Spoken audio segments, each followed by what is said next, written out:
Hold on.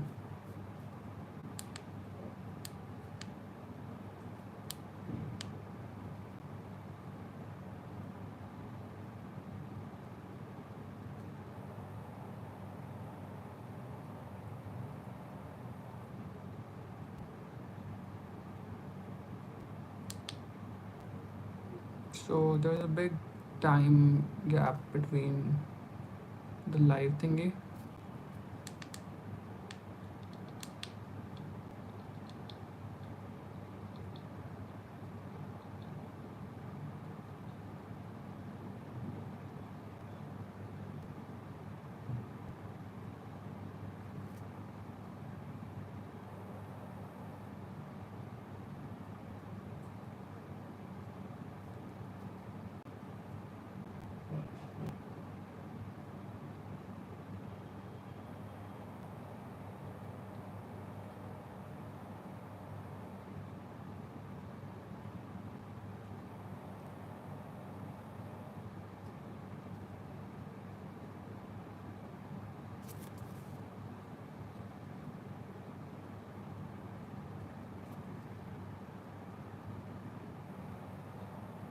Alright, I don't know if the audio is fine or not. I think it's fine because I just heard my voice. So yeah. Uh, so bear with me. I have no idea how this live. I mean, I do have an idea, but मैं बहुत दिन के बाद कर रहा हूँ. So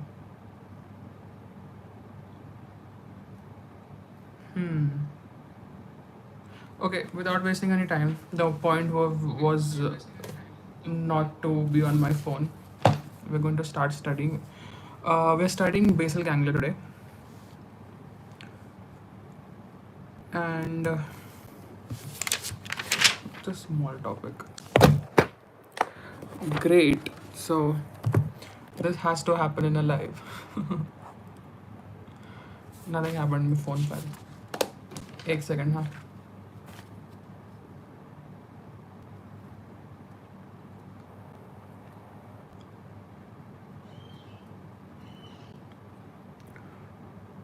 Point is, we're going to study. We're going to try and study थोड़ा सा, because मेरी आदत छूट गई है to study in live. I used to make live stream videos in NEET का time में, but I don't do it anymore now.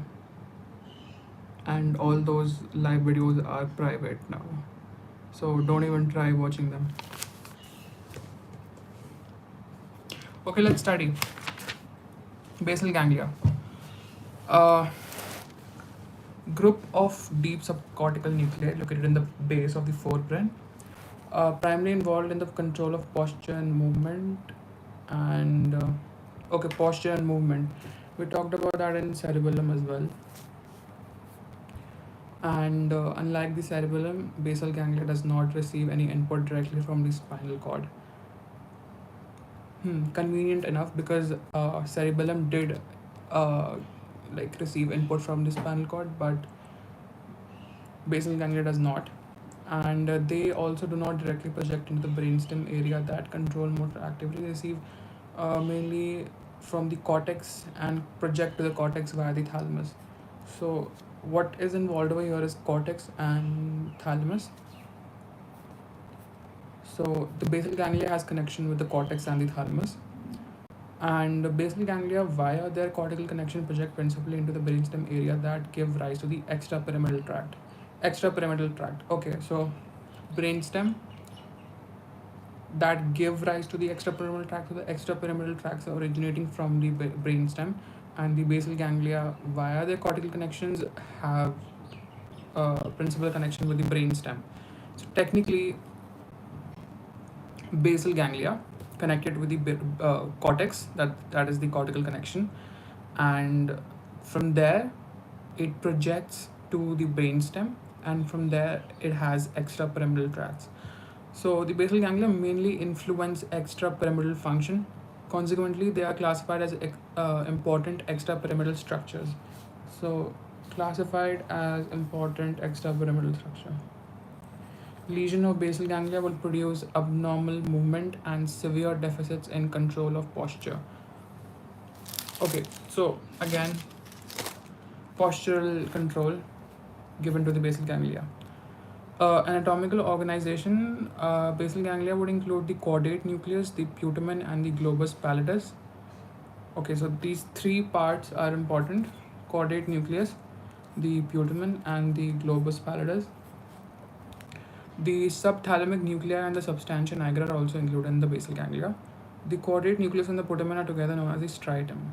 So, what is a striatum? Essentially, that is a structure which includes the caudate nucleus and the putamen together.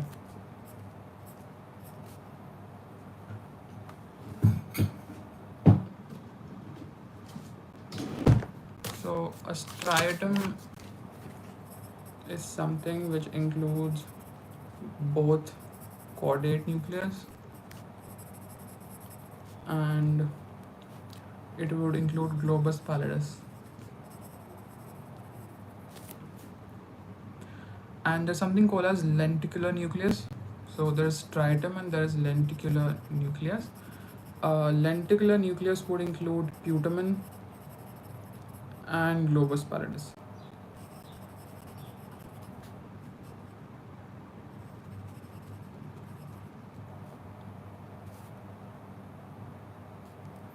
Putamen and globus pallidus, and caudate nucleus and putamen. Okay. Okay, so globus pallidus is divided into the two parts. So there's an external part and then there is an internal part. There is an external globus pallidus and there is an internal globus pallidus. Okay, globus pallidus, an internal part, and then there is an external part. Substantia nigra is divided into, okay, substantia nigra, I've read about it. So I think it is a part of thalamus, substantia nigra, and substantia nigra, I think that was a part of dopaminergic neurons. Dopaminergic neurons would obviously secrete dopamine, and due to the absence of dopamine, there is Parkinsonism. So if there's any kind of degeneration or defect in the dopaminergic neurons, there is Parkinsonism. Alright, inputs. So in contrast to the cerebellum, basal ganglia do not receive any sensory input from the peripheral structures. Got it, we were aware of that. Not from the spinal cord, not from the sensory nuclei in the brainstem. So technically, no sensory inputs. So the main input to the basal ganglia come from the cerebral cortex. Okay, so cerebral cortex was the part which would which is the primary responsible for the circuits in the basal ganglia.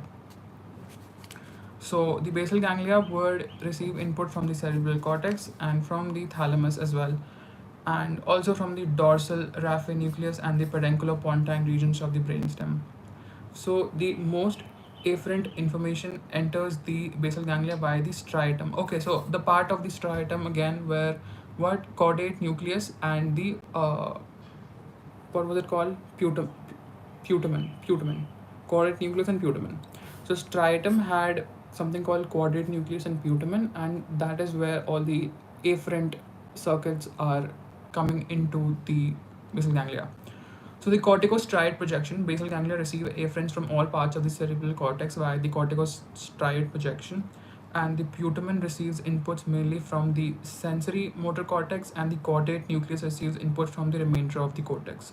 So putamen is mainly responsible for the sensory motor cortex, and the caudate nucleus receives input from the remainder of the cortex. There's something called as thalamostriate projection. Thalamostriate projection would, as the name says, from the thalamus. So the centromedian nucleus of the thalamus projects into the striatum by the thalamostriate projection, and there's something called as a raphe striate. So also the dorsal raphe nucleus. So dorsal raphe nucleus से हमारा जो भी fibers आ रहे हैं, that is going to come by the raphe striate projection. And there's something known as a pendiculostriate projection, so the pendiculopontine nucleus of the brainstem. So technically, the basal ganglia has connection with what all? The cerebral cortex, and we talked about thalamus, that is the thalamostriate projection. and there is something called as a raphe striate projection. So the raphe striate projection is from the dorsal raphe of uh, the wait, which what is where is dorsal raphe coming from? Hold on. Okay, it's not given. I have to Google it. So dorsal raphe is also one of the afferents, and the pedunculopontine nucleus. So we learned about the superior, middle, and inferior peduncles. So pedunculopontine nucleus from the brainstem. Technically, basically from the brainstem only. Okay, the outputs. The principal output nucleus of the basal ganglia is the internal segment of the globus pallidus. So there was something known as globus pallidus. We learned about that, and it has an external segment and an internal segment.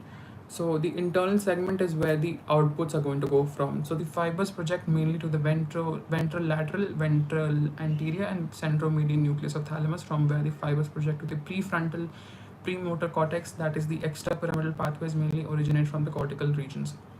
So, so there were fibers originating from the basal ganglia, and from there it's going to go to the nucleus of the thalamus. So different nucleuses are ventral lateral nucleus, ventral anterior, and centromedian nucleus of the uh, thalamus. And from there it's going to go to the prefrontal, premotor cortex.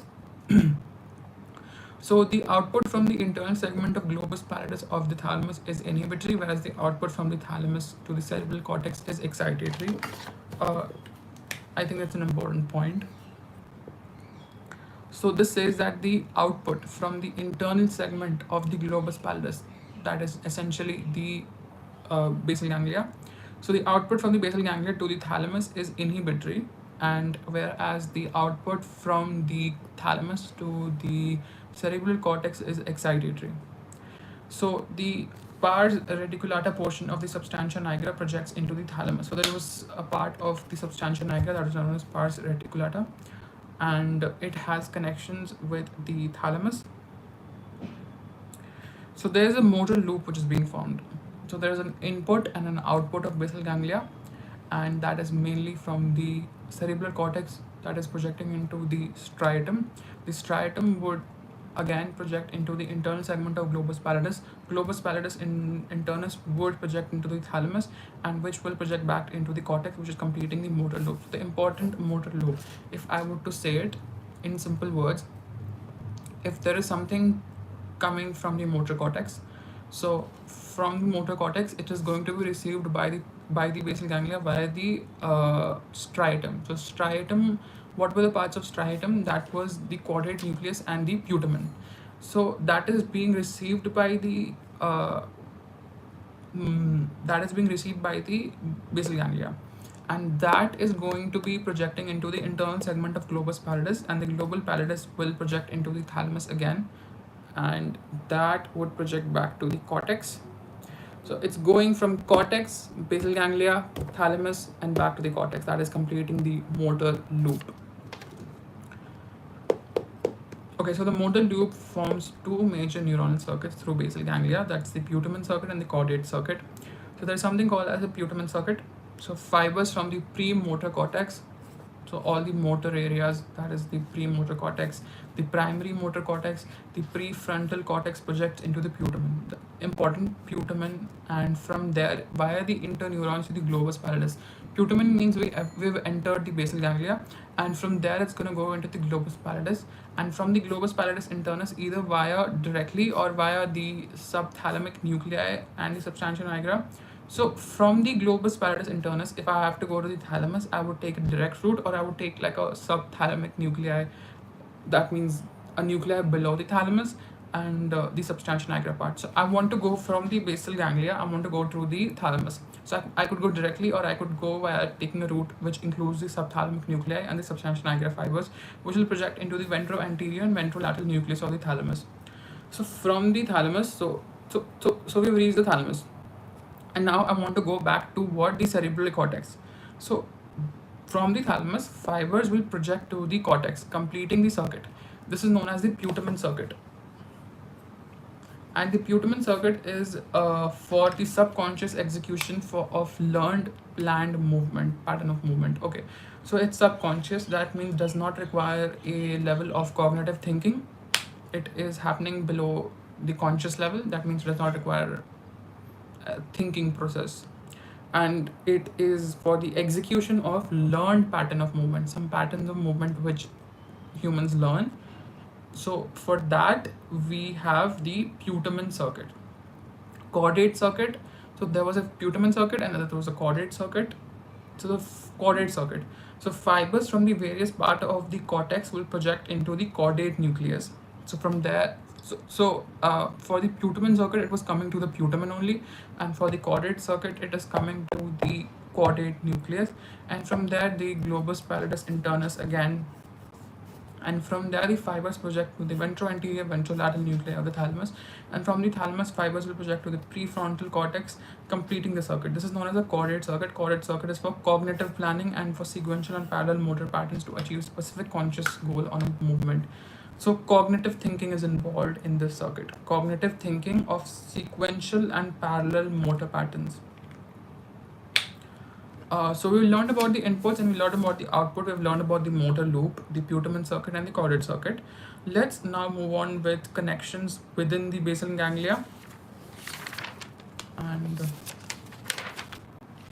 okay, so the major connection within the basal ganglia are as follow. So there is something called as a nigrostriatal projection. So the pars compacta portion of the substantia nigra.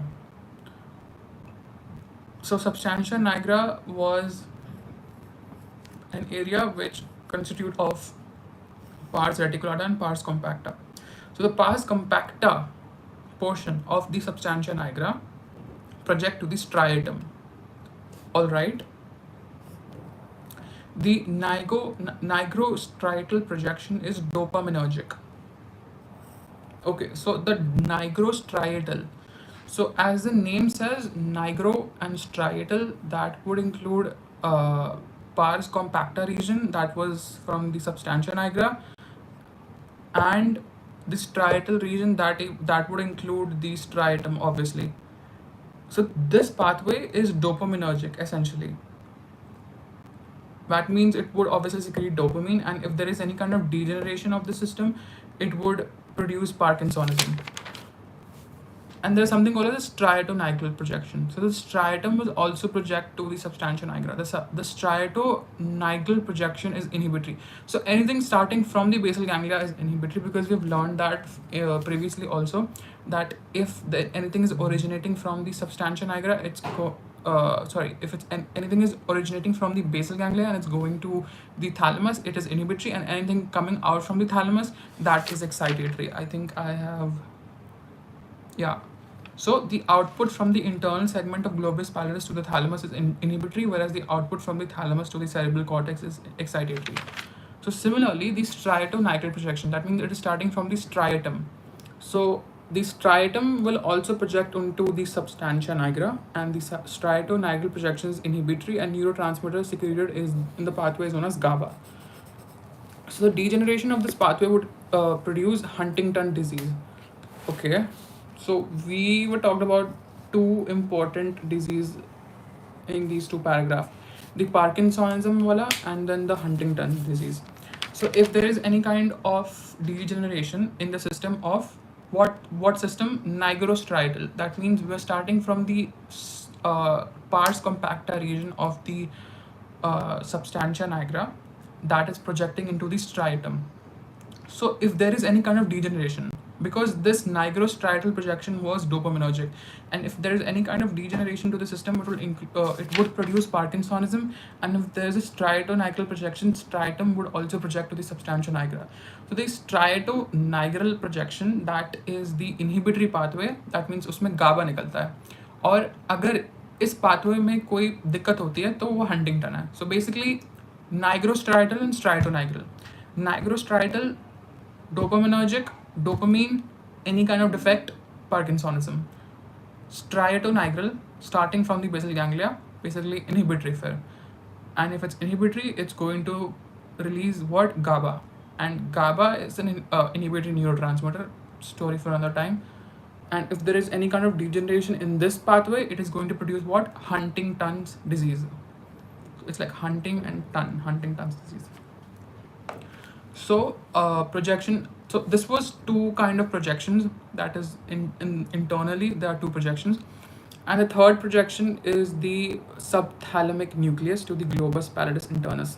So from the thalamus we have a projection coming from there to the globus pallidus internus. So the subthalamic nucleus projects into the internal segment of globus pallidus, and this is excitatory. So one thing, let's just keep it in common, that anything coming out of the basal ganglia is inhibitory, and anything which enters the basal ganglia is excitatory. Striatonigral coming from the basal ganglia was inhibitory, and nigrostrial, that was it nigrostrial? Striatal, yeah. So nigrostriatal was excitatory. Projection from the subthalamic nucleus. So there was a nucleus below the thalamus, so subthalamic nucleus, and a projection of those to the globus pallidus internus. These were also excitatory. So one second.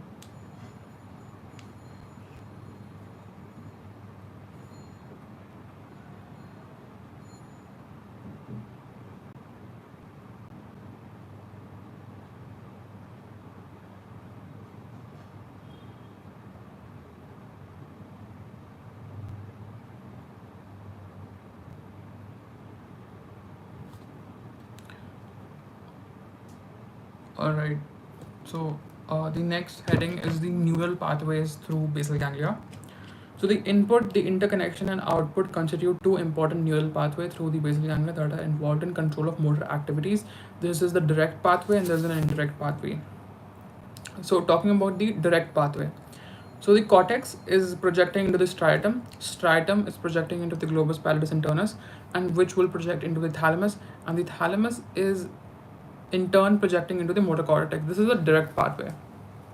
Okay, so the projection of the cortex to the striatum is excitatory, glutaminergic. Okay, glutamine and what else? Dopamine is also excitatory.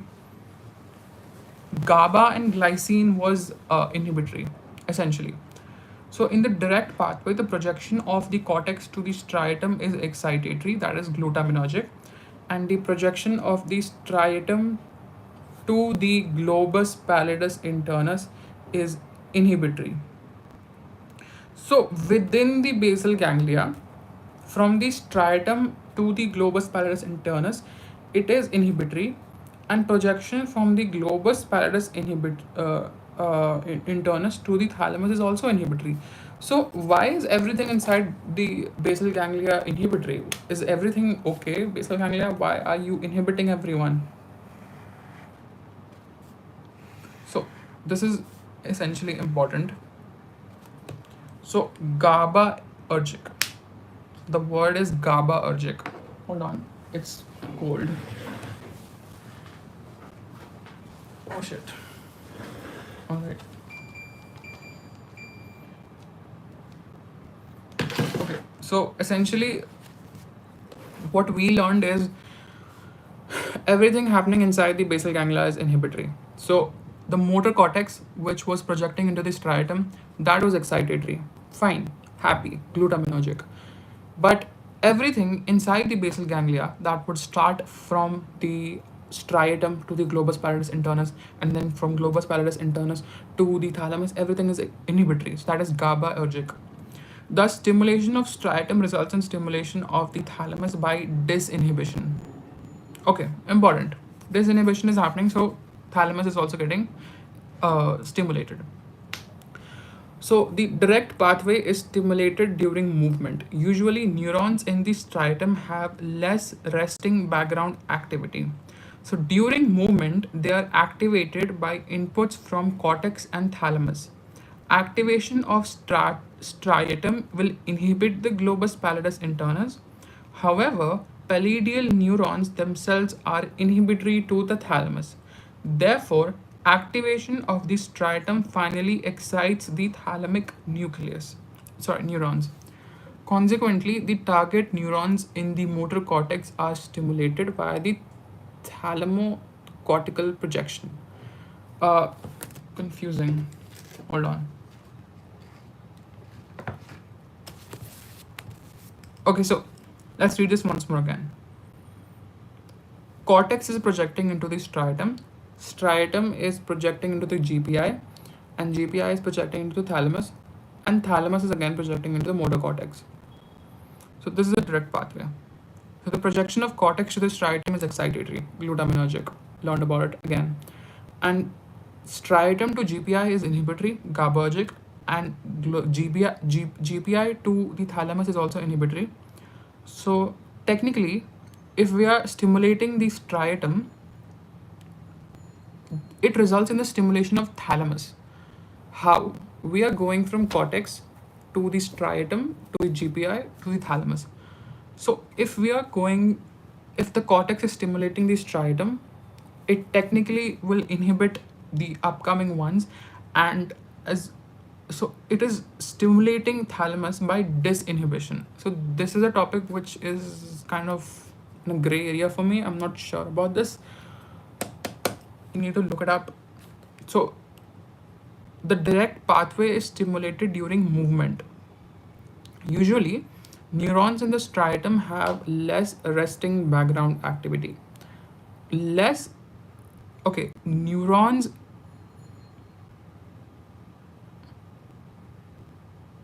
The direct path. Okay, usually neurons in the striatum have less resting background activity. What is the meaning of that?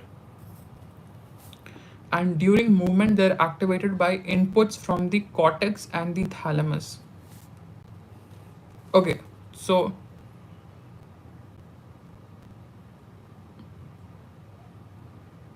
striatum में there is a less resting background activity. That it's less.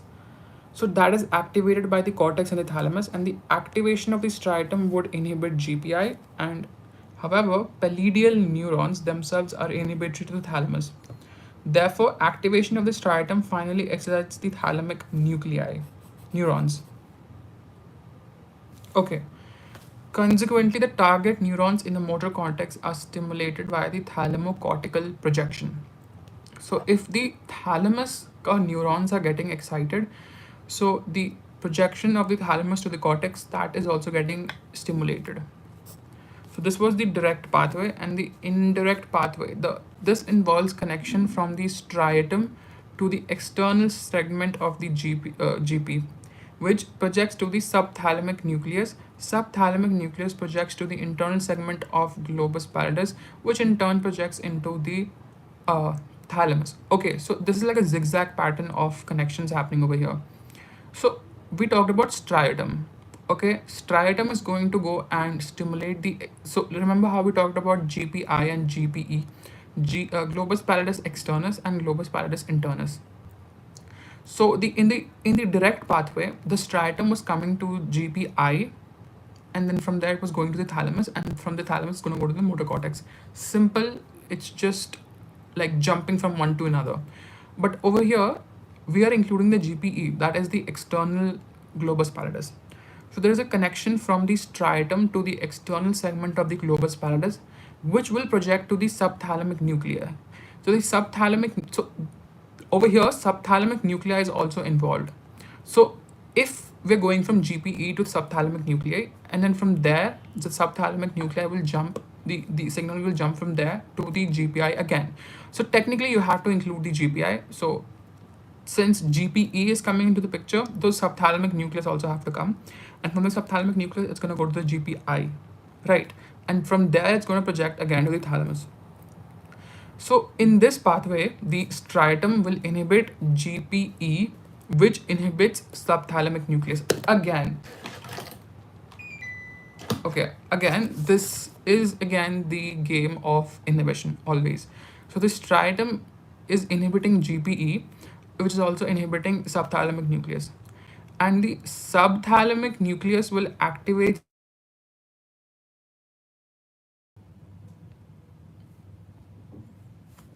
Hold on.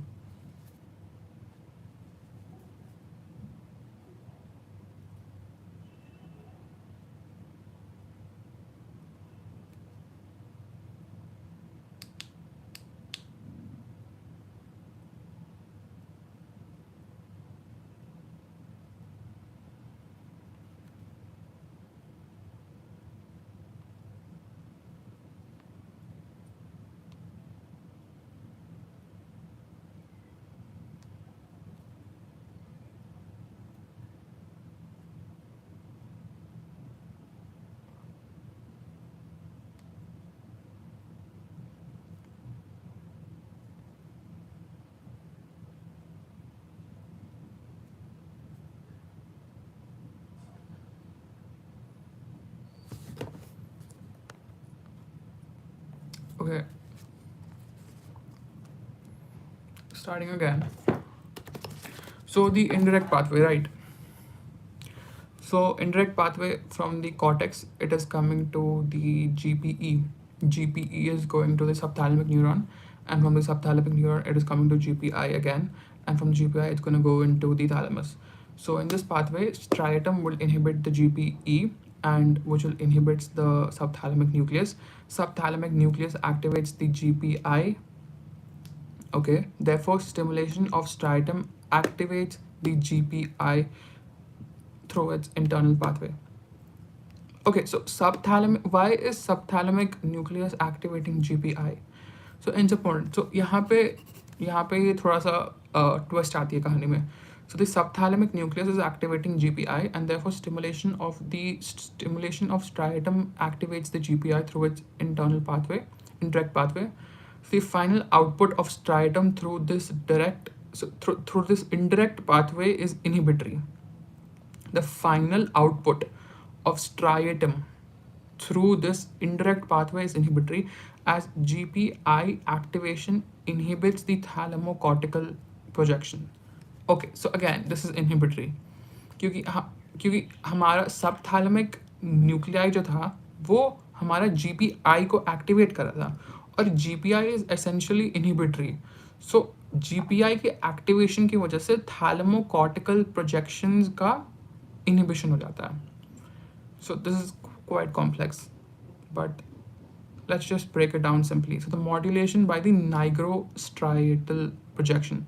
Modulation, that means it's obviously going to modify something. So the direct and indirect pathways have opposite effect. Normally there's a balance between these two pathways. Alteration of activity in either of the pathway leads to imbalance in motor. So a good diagram is given to me over here. So from the cortex is excitatory to the striatum, so glutamine is going to come. So from the striatum, it could go directly to the GPI through GABA, again inhibitory, and from GPI, it's going to go to the thalamus, again GABA, and from the thalamus, it's going to go to the motor cortex. So primary motor cortex and sensory motor cortex, posture and planning. This is the direct pathway. But when we talk about the indirect pathway, it's going to go from the cortex to the striatum, and from the striatum, it's going to go to the GPE. Striatum is again inhibitory, so GABA again, and from the GPE, it's going to go into the subthalamic nucleus. Subthalamic nucleus is a GPI, and from the GPI, again, it's going to go to the thalamus. Okay. Where is substantia nigra coming here? So the substantia nigra is going to provide dopamine. Dopamine again excitated to the striatum. So again, cortex and substantia nigra are playing a role in this.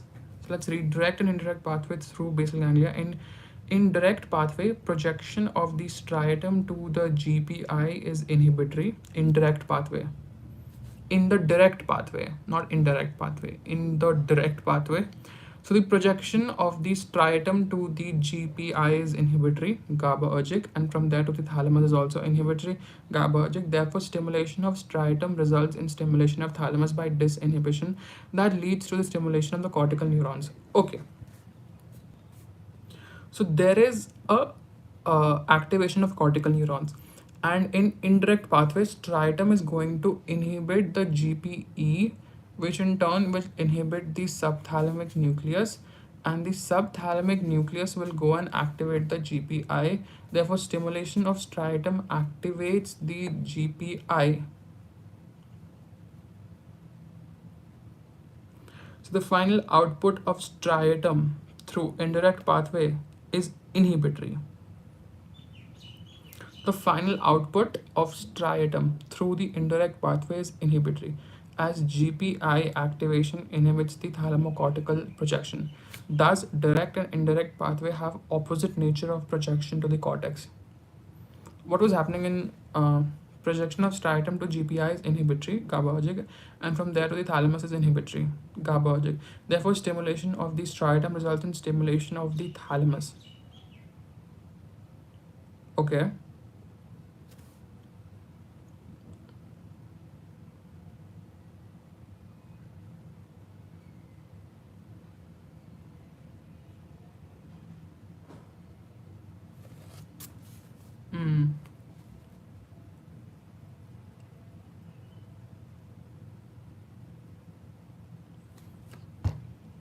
This is like confusing to me. Okay, so एक काम करते हैं, let's just go through this diagram. Oh my god. Okay. I don't know if this is mirrored or not. तो पहले देखो cortex से चालू करते हैं. कॉर्टेक्स से हमारे पास आया टू दी स्ट्राइटम, और कॉर्टेक्स हमारा स्ट्राइटम को एक्साइटेटरी है. एक्साइटेटरी का मतलब होता है glutamine. So one of the excitatory neurotransmitter is glutamine. तो ग्लूटामिन इज गोइंग टू, मतलब वो कॉर्टेक्स स्ट्राइटम को एक्साइट करेगा, राइट. और यहाँ से हम दो पाथवे फॉलो कर सकते हैं. एक तो डायरेक्ट पाथवे जा सकता है और एक इनडायरेक्ट पाथवे जा सकता है. डायरेक्ट पाथवे इज गोइंग, मतलब direct pathway number of steps उसमें कम होता है. अब हमने ग्लोबस पैलेडिस पढ़ा था. देयर वाज ग्लोबस पैलेडिस का एक इंटरनस पार्ट है और एक एक्सटर्नस पार्ट है. तो अगर हम कॉर्टेक्स से चालू करें, cortex to the striatum is मतलब वो एक कॉमन स्टेप है, ठीक है, ये तो होना ही है. तो कॉर्टेक्स हमारा स्ट्राइटम को सिग्नल भेजता है एंड दैट इज, वो हमेशा एक्साइटेटरी होता है वो, क्योंकि वो ग्लूटामिन एक न्यूरो ट्रांसमीटर है, that is a excitatory neuro transmitter, ठीक है. और अगर हम स्ट्राइटम की बात करें, स्ट्राइटम हमारा दो पाथवे फॉलो कर सकता है. या तो वो ग्लोबस पैलेडिस एक्सटर्नस वाला पाथवे ले सकता है जो यहाँ से जा रहा है ऐसे ऐसे ऐसे ऐसे, तो ये बेसिकली एक इनडायरेक्ट पाथवे हो गया. Striatum, globus pallidus externus, sub thalamic nuclei, और GPI that is globus pallidus internus, फिर थैलेमस, और फिर यहाँ से मोटर कॉर्टेक्स. तो ये वाला पाथवे भी फॉलो कर सकता है और एक डायरेक्ट पाथवे भी फॉलो कर सकता है. तो अगर हम बात करें इनडायरेक्ट पाथवे की, तो हमारा स्ट्राइटम, जो भी एक चीज़ हमें याद रखनी है कि जो भी बेसल गैंग्लिया के अंदर हो रहा है वो सब इनहिबिटरी कर रहे हैं सब अपने आप को. तो जो स्ट्राइटम है वो स्ट्राइटम गाबा रिलीज करेगा टू दी जीपीई, मतलब जीपीई मतलब ग्लोबस पैलेडिस एक्सटर्नस, और वो जीपीई फिर गाबा रिलीज करेगा जो सब थैलेमिक न्यूक्लियाई को इनहिबिट करेगा, ठीक है. और सब थैलेमिक न्यूक्लियस जो ये वाला पार्ट है, वो ग्लूटामिन रिलीज करेगा. यहीं पे एक इम्पोर्टेंस पार्ट आ जाता है, ये ग्लूटामिन रिलीज कर रहा है. ग्लूटामिन क्या था? ग्लूटामिन हमारा एक्साइटेटरी न्यूरोट्रांसमीटर था. तो अगर ये ग्लूटामिन रिलीज कर रहा है तो वो जीपीआई जो ग्लोबस पैलेडिस इंटरनस है वो उसको एक्साइट कर देगा. और अगर हमारा जीपीआई एक्साइट हो रहा है यहाँ पे, तो वो टेक्निकली गाबा रिलीज करेगा, ठीक है, वो गाबा रिलीज करेगा क्योंकि उसका काम ही यही है कि वो इनहिबिटरी इफेक्ट दे ऑन द थैलेमस.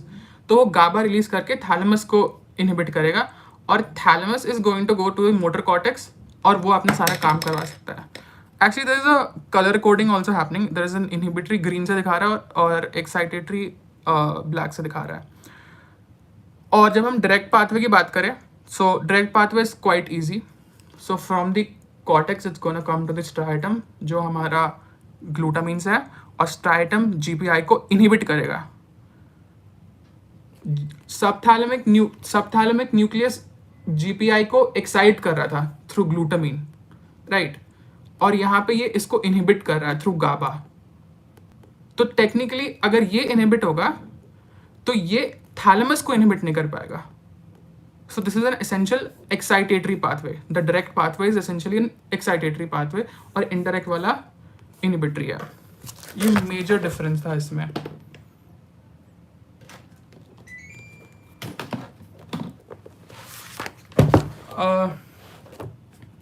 आगे बढ़ते हैं, बहुत बचा है अभी. ओके, तो हमारा नाइग्रोस्ट्राइटल पाथवे. नाइग्रोस्ट्राइटल basically substantia Niagara. अब इसमें दो एरो बना के दिया है, डोपामीन. अब डोपामीन रिलीज होगा तो वो एक्साइटेटरी है और डोपामीन रिलीज नहीं होगा तो वो इनहिबिटरी है. So the alteration of activity in either of the pathway leads to the imbalance in motor output from the basal ganglia. So basal ganglia के डिसऑर्डर्स, जो मेन पार्ट था, जो main crux of the chapter is the basal ganglia के disorder. तो वो उसमें एक hypokinetic feature भी होता है और एक हाइपर काइनेटिक फीचर भी ऑब्जर्व होता है. और अनदर इम्पॉर्टेंट, अच्छा they talking about the nigrostriatal वाला पाथवे अभी यहाँ पे. तो another important connection of this pathway is the nigrostriatal projection. तो हमारे पास जो सब्सटेंशिया नाइग्रा था, parkinsonism again. So the substantia nigra का pars compacta part, they are dopaminergic projection. So dopaminergic projection appear to have an excitatory influence on the direct pathway and inhibitory influence on the indirect pathway. तो जो हमारा substantia nigra that is releasing dopamine, okay, तो हमारा substantia nigra वाला part हमारे striatum को activate भी कर सकता है और इनएक्टिवेट भी कर सकता है, राइट. अब हमारा कॉर्टेक्स कर क्या रहा था? कॉर्टेक्स हमारा ग्लूटामिन रिलीज करा रहा था so that the striatum gets activated. But over here substantia nigra is also coming into play. तो इसमें हम डोपामीन का भी बात कर सकते हैं और इसमें रिलीज ऑफ डोपामीन और there is no release of dopamine, right. So the dopaminergic projection from the pars compacta substantia, okay, substantia nigra सबसे पहले let's write it down. Substantia Niagara,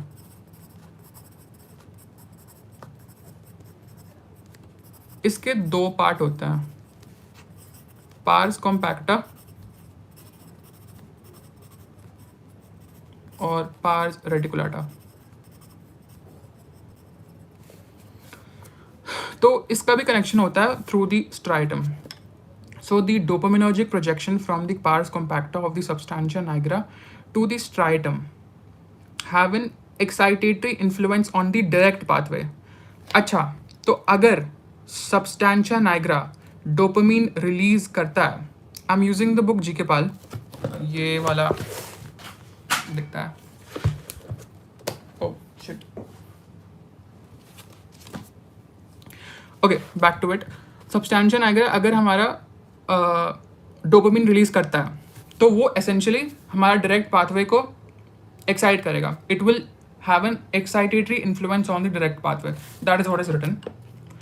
तो dopamine release, excitatory influence on the direct pathway and inhibitory influence on the indirect pathway. Okay, and it also modulates the input from the cortex to the striatum. ये तो diagram में दिया नहीं है, but तो it is also affecting the cortex. So the neurons in the striatum are the cholinergic. Okay, and in striatum the ratio of acetylcholine and dopamine keeps the striatal neurons active.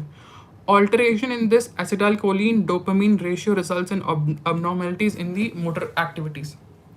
ठीक है ठीक है ठीक है. तो हमारा जो स्ट्राइटम था that is working on the influence of these two neurotransmitter. कौन से दो न्यूरोट्रांसमीटर के अंदर काम कर रहा है स्ट्राइटम? एसिटाइलकोलिन और dopamine.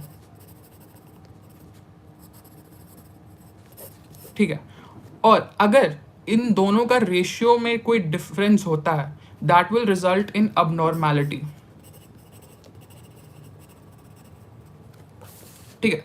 So this was two things which were important in this. So substantia Niagara ये पूरे चीज़ में अगर डोपामीन रिलीज करता है तो वो डायरेक्ट पाथवे पे एक्साइटेटरी है और इनडायरेक्ट पाथवे पे इनहिबिटरी है. ठीक है. And sub division of the striatum, let's just leave that क्योंकि कुछ ज़्यादा हो जाएगा. It has a limbic function and a motor function, striosomes, matrix. Okay, ठीक है. Not much is given about it. Now we come to the middle part of the chapter, that is the function of the basal ganglia. So the neurons of the basal ganglia are observed to discharge before the movement begins. मतलब movement होने से पहले ही उनके neurons discharge करना चालू कर देते हैं. This indicates that basal ganglia are involved in planning and programming of motor activity. जो हमारा प्लान और प्रोग्राम होता है हमारे मूवमेंट से पहले ही उसमें डिस्चार्ज होना चालू हो जाता है. First function is that. Second function, it will control posture. So the basal ganglia which has a connection with the thalamus and then the cortex. So remember how we talked about the triangle. So from the basal ganglia it's going to the thalamus. Thalamus is the relay station and from the relay station फिर cortex में चल जाता है. So the basal ganglia thalamic cortical projection to the brain stem. तो जो हमारा essentially back to the brain stem, it would influence the descending pathway which is controlling posture, right? Just a revision. Yeah, we're going from the striatum, GPI, thalamus, cerebral cortex. Okay. So basal ganglia, thalamus, cortex, and from the cortex the brainstem. फिर brainstem से descending pathway वो posture control करता है. Disease of basal ganglia result in profound postural abnormalities. ठीक है. So posture और हमारा first function था कि before the movement starts, before मतलब movement चालू होने से पहले ही हमारा discharge of the basal ganglia चालू हो जाता है. So this involves planning and programming. Before any kind of movement, कोई movement होने से पहले हमको plan करना ज़रूरी है. तो वो planning basal ganglia कर रहा है technically. So basal ganglia will also inhibit stretch reflexes by stimulation of caudate nucleus. Caudate nucleus हमारा stimulate होगा तो हमारा stretch reflex inhibit होगा. This is achieved by the stimulation of inhibitory motor cortex through thalamocortical feedback pathway and by stimulation of inhibitory reticular formation. So another function, it will inhibit the stretch reflex. ठीक है, क्योंकि वो एक inhibitory motor pathway को pick up करके stretch reflex को inhibit करेगा. Neostriatum will regulate subconscious gross movement. Okay, तो हमने just before we talked about that putamen circuit, right? So in that putamen circuit, we were doing subconscious motor activity, that is learned pattern of movement, subconscious motor activities that is being taken care by the neostriatum, right? So the neostriatum will regulate subconscious gross movement, another function. So the basal ganglia will also play a role in cognitive function, the caudate wala circuit. So in the cognitive function, if I want to do a movement, how am I going to do it? The planning, the programming of the movement before the movement happens. That is the cognitive function. This is especially performed by the caudate nucleus through its connection with the frontal portion of the neocortex. Okay, neocortex का connection किसके साथ है? हमारे पास caudate nucleus के साथ है, and that is going to help in cognitive thinking. Lesion of the caudate nucleus results in deficit in performance based on learning. Okay, any kind of lesion on the caudate nucleus results in deficit in performance-based learning. Lesion of the head of the left caudate nucleus is associated with dysarthric aphasia. Okay, dysarthric aphasia is something in difficulty in articulating words. If I'm speaking, the structured word formation, that is not happening if there is a lesion of the caudate nucleus. Globus pallidus provides inputs for appropriate muscle tone for skilled movement. Okay. Substantia nigra is a center for coordination of impulses essential for skilled movement, and basal ganglia controls associated movements that occur automatically and normally within various body. Okay, ठीक है. Functions तो ठीक है. Lesion of the basal ganglia in animal does not lead to significant motor deficit. However, diseases of the basal ganglia in human result in severe motor dysfunction. अच्छा, तो अगर हमारा कोई लीजन हो गया, मतलब हमारा बेसल गैंग्लिया में कोई प्रॉब्लम हो गई है, तो कंप्लीट मोटर डेफिसिट, मतलब आदमी पैरालाइज तो नहीं हो जाएगा, लाइक तुम बिल्कुल ही जीरो तो नहीं हो जाओगे, but there is going to be dysfunction, मतलब जो नॉर्मली फंक्शन करने वाला होता है, that is not gonna happen if there is any kind of lesion to it. So there were 10 essential points. Let's recap them again.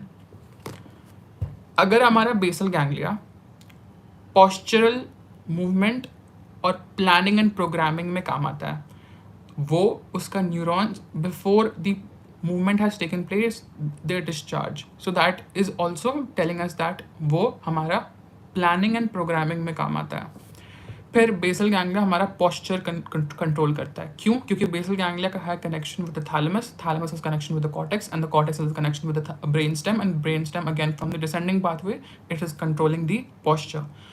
It is inhibiting the stretch reflex क्योंकि this is achieved by the stimulation of inhibitory motor cortex. जो हमारा motor cortex है उसका inhibitory part को stimulate करते हैं हम through the thalamocortical feedback. Remember the part which I talked about in the thalamus, the flowchart which I showed you. तो जो हमारा थैलेमोकॉर्टिकल पार्ट था, जो हमारा इनहिबिटरी था, that is going to inhibit the stretch reflex. Then we talked about the subconscious movement, subconscious gross movement, which does not require much thinking. That is taken care by the basal ganglia. The part is striatum, neostriatum. That means more evolved or newer in humans. So neostriatum is the part essentially taking care of the subconscious gross movement. Then talking about the basal ganglia, taking a important role in cognitive function. Cognitive function means thinking वाला part. तो हमारा जो frontal cortex है, that is having connections with the caudate nucleus. So the caudate, remember the caudate nucleus, which was part of what? Which was part of what? I've written it. Hold on, where did it go? So yeah, caudate nucleus, part of striatum and putamen. Okay, so तो हमारा neocortex is having connection with the neostriatum, that is taking care of the cognitive function. फिर अगर हमारा lesion हो गया in the caudate nucleus, that is associated with dysarthric aphasia. What is dysarthric aphasia? That is difficulty in articulating words. Okay, you cannot form a structured sentence or a structured word. Globus pallidus हमारा muscle tone को वो करेगा, appropriate for muscle tone for skilled movement. Substantia nigra, important part, which is the center for coordination of impulses, essential for skilled movement. Basal ganglia controls associated movement that occur automatically. और अगर हमारा lesion होता है तो that lesion is significantly not only motor deficit, it is leading to motor dysfunction. So these were the 10 functions of the basal ganglia. Let's read about the dysfunctions of the basal ganglia. Parkinson's disease, very important. Parkinson's was described by James Parkinson. It results from the degeneration of the nigrostriatal dopaminergic neurons. So the connection which was happening from the nigrostriatal to the striatum. Let me ask you, was it excitatory or inhibitory? It was excitatory, because anything coming inside the basal ganglia, that is nigrostriatal, that is excitatory, and anything happening inside the basal ganglia, that is inhibitory. So degeneration of the nigrostriatal dopaminergic neuron. With age, there is progressive loss of dopamine and dopamine receptors in the basal ganglia. So when this process is accentuated, Parkinson's results. Okay, very common. Causes idiopathic, not known. Okay, and drugs that would include. It occurs secondary due to the chronic use of many drugs like phenothiazine D2 receptor blockers and MPP. So it has been recently described that methylphenylpyridinium concentration in the brain of Parkinsonism is high. So MPP is formed from methylphenyl tetrahydropyridine by the action of monoamine oxidase B enzyme. So MPP rapidly accumulates in the neurons of the basal ganglia and destroys them. Methylphenylpyridinium. Oh my god. Something new. Okay. So if we are taking a look into a brain which is suffering through Parkinsonism, we would find what? High. MPP high. What is MPP? MPP is nothing but methylphenylpyridinium.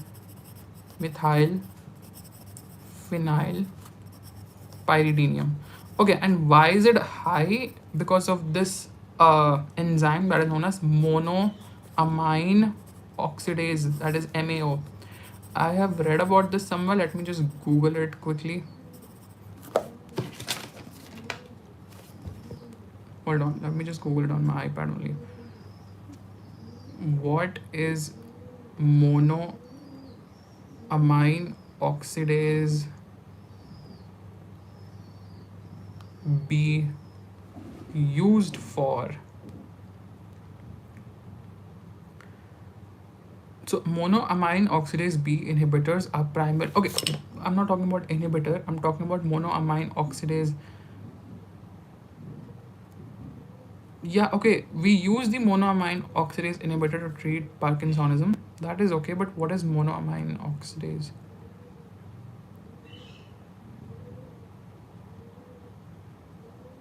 It is an enzyme located in the outer mitochondrial membrane. It catalyzes the oxidative deamination of the biogenic and xenobiotic amines. Okay, so technically it's in our body itself, right?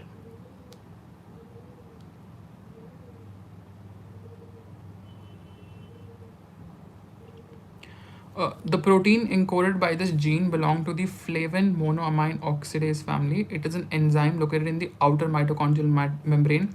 It catalyzes the oxidative deamination of biogenic and xenobiotic amines and plays an important role in the catabolism of neuroactive and vasoactive amines in the CNS and the peripheral tissues. Okay, this protein preferentially degrades benzylamine and phenethylamine similarly to monoamine A. Okay, MOAB is also involved in the catabolism of dopamine. Oh, okay, so MOA essentially breaking down dopamine. So that is why we need, let's just write it down. MOAB, MAO, monoamine oxidase B. It's an enzyme present in the outer mitochondrial membrane and it is catabolizing, that means breaking down dopamine. Okay, let's just read about it again. So it could be, the causes could be idiopathic or it could be MPP, that is methylphenylpyrimidine, and it accumulates in, MPP is accumulating in the neurons of the basal ganglia and it is destroying them. Features: hypokinetic and hyperkinetic movement are observed in Parkinsonism.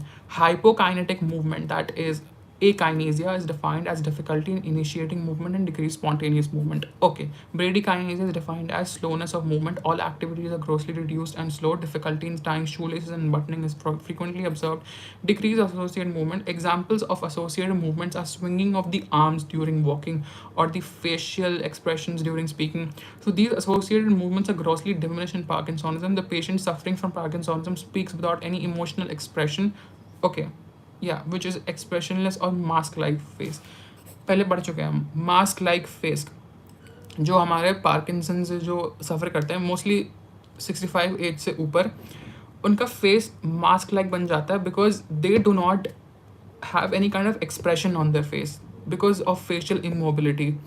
वो जब भी बात करते हैं it feels like they have zero expression and they. Okay, and another thing which I read is that when they are walking, जब वो चलते हैं, their movement of swinging of the arm during the walking is also reduced. So you would technically see someone walking without swinging their hands, or you would see someone speaking but without any kind of expression. So उसको बोलते हैं expressionless face. फिर एक होता है serpentine stare. The frequency of spontaneous blinking of eyes decreases, producing a serpentine stare. Okay, तो हमारा जो blinking of eye है, ये extraocular muscles, उसके वजह से due to the Parkinsonism हमारा जो spontaneous blinking of eye है वो भी reduce हो जाता है. तो वो एक word है serpentine stare. What is a Meyerson sign? So repetitive tapping, that is about 2 Hz over the glabella, produces a sustained blink. Glabella is this part of the face, this depressed part. So if you tap 2 Hz, that means 2 times in 1 second over the glabella, produces a sustained blink response. मतलब वहाँ पे हम tap करेंगे तो हमारे blinking response आएगा. इसको बोलते हैं Meyerson sign. Let's remember that too. And rigidity important. So rigidity of Parkinsonism is different from spasticity that occurs in upper motor neuron paralysis. In rigidity, the motor neuron discharge is increased. Okay, let's just take it slow. Rigidity of Parkinsonism is different from spasticity that occurs in upper motor neuron paralysis. In rigidity, the motor neuron discharge is increased in both agonist and antagonist. Therefore, the limb muscles offer resistance to passive bending throughout the movement. Lead pipe rigidity. Okay, got it. So, my hand. These are my flexor muscles. So, flexor will help me move my hand like this. These are my extensor muscles. So, extension is essentially this way. So what happens in Parkinsonism? There is rigidity. So in this, the motor neuron discharge is increased. जो हमारा motor neuron का discharge था वो इसमें भी बढ़ गया और इसमें भी बढ़ गया. So this would try to move my hand this way and this would try to move my hand यहाँ पे. सो दोनों का मोटर न्यूरॉन डिस्चार्ज बढ़ गया and because of that leads to rigidity or something known as lead pipe rigidity. It's really hard. You cannot just move it. It's like the highest level of rigidity, that is lead pipe. And sometimes cogwheel rigidity, series of catches during passive movement is also seen. Cogwheel, ऐसे. So it's like in a series of catches during passive movement is also seen.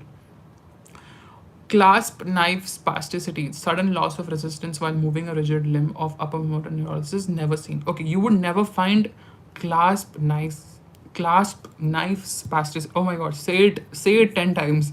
Clasp knife spasticity. Clasp knife spasticity. So clasp knife spasticity, that is sudden loss of resistance while moving a rigid limb of upper motor neuron class, is never seen. Okay, that is not seen. So the two kind of rigidity seen was lead pipe rigidity and the cogwheel rigidity. Hyperkinetic movement. Hyperkinetic movement would include tremor. So tremor occurred due to the regular alternating contraction of the antagonist muscle. Okay, fine. So let's say this is my movement. Okay, so these are the flexor muscles. These are the agonist muscles and these are the antagonist muscles. Because if I want to move it this way, this is acting as an antagonist for my movement, right? So if I'm moving my hand this way, so the tremor is due to the regular alternating contraction of the antagonist muscle. Antagonist muscle का alternating contraction हो रहा है. तो if I'm moving my hand, it's not becoming smooth. So that would lead to essentially tremor. Tremor is obviously observed only at rest. Okay, so important, because I've read it somewhere else also. There's something called a rest tremor and there's something called a intention tremor. That is tremors happening during movement. So rest tremor is seen in Parkinsonism. So once the patient initiates the movement, tremor will disappear. This is described as resting tremor. Very important. So hyperkinetic movement would include tremor, and this tremor is observed only in rest. And the gait, Festinant gait, very important. The patient works in an attitude as if he's trying to catch the center of gravity. Very common lingo used over here, trying to catch the center of gravity. Usually he bends forward, but he does not fall. Instead he takes short and shuffling steps. And microphagia is combination of tremor.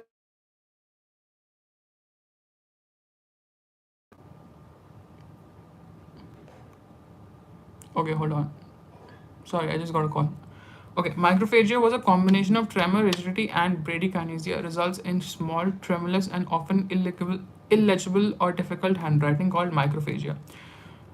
Management of the disease diagnosis. Disease is diagnosed by functional dopaminergic imaging by SPECT, in which uptake of striatal dopaminergic marker, particularly in posterior putamen, is reduced. Dopamine transporter DAT imaging by using radiolabel ligand binding to dopaminergic terminal is done to assess the microstriatal cell loss. Okay, fine. Treatment, replacement of dopamine. Dopamine cannot cross the blood-brain barrier, so we gave levodopa, that is L-dopa, a precursor of dopamine that crosses the blood-brain barrier, is a drug of choice of Parkinsonism and also helps in dopamine deficiencies. Dopamine receptor agonists, dopamine agonists such as the bromocriptine and pergolide. Okay, again, this is pharmacology. I think for first year, the L-dopa is enough. Okay, so that would just include also MAO, that is monoamine oxidase B. One of the drug for that is salicyline. It is salicyline and MAOB inhibitor, monoamine oxidase B inhibitor. It reduces the metabolic breakdown of dopamine and also slows down the degeneration of the neurons in the substantia nigra. Got it. Okay. So this was Parkinsonism. The last part of this chapter, that is Huntington's disease. This is a genetic. Oh, it's genetic again. So this was one of the first thing which I'm reading, genetic in CNS, if I'm not wrong. So this is a genetic defect of autosomal dominant type that occurs due to the defective gene on chromosome 4. Okay. The gene codes for Huntington. an abnormal protein that causes the disease. Oh, okay.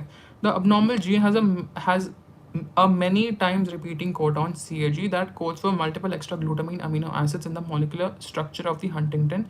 The abnormal neuronal cell protein that causes the symptoms. Okay, the causes the disease occurs due to degeneration of GABAergic striatonigral pathway. Okay, degeneration of the GABAergic, that is inhibitory striatonigral pathway, and the GABAergic and cholinergic neurons are lost in the striatum. Got it.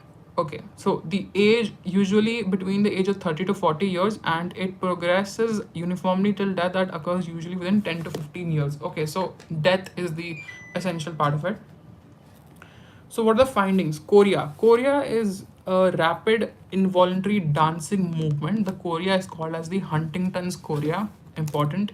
It is believed that loss of GABAergic neurons in the striatum removes its inhibitory influence on the globus pallidus, which reduces the activities in the thalamic nucleus and results in chorea. We've learned about it. And there's something called as dementia happening in this. Dementia occurs due to simultaneous and progressive loss of cholinergic neurons in the cerebral cortex and slurring speech. So gradually speech is also slurred in Huntington. There is no definitive treatment of Huntington's chorea. The disease is progressively fatal. Drugs are used to reduce its symptoms. Tetrabenazine has been used recently to reduce the coriform movement. It reversibly binds with the vesicular monoamine. Okay, fine, and inhibits the uptake of monoamine into synaptic muscles. And it also acts as dopamine receptor antagonist. Okay, got it. And other dysfunction would include balism and athetosis. Athetosis is defined as a continuous but slow rhythmic movement. It occurs due to damaged striatum, that is again basal ganglia lesion. Balism is defined as involuntary movement that are flailing, intense, and violent in nature. Usually it occurs suddenly. Balism occurs when the subthalamic nucleus is damaged. So hemibalism is more common than balism and occurs due to hemorrhage in the subthalamic nucleus of the opposite side of the brain. So this was Huntington and this was Parkinson's. कुछ ज़्यादा हो गया आज के लिए. Okay, I'm just gonna revise. ये वाला diagram, flowchart, whatever you wanna call it, is quite important. It helped me a lot in understanding the whole thing. First, it was confusing, but अब मेरे को समझ में आ गया. Okay, I think I'm gonna end the live here itself. Thank you to everyone who joined. Bye.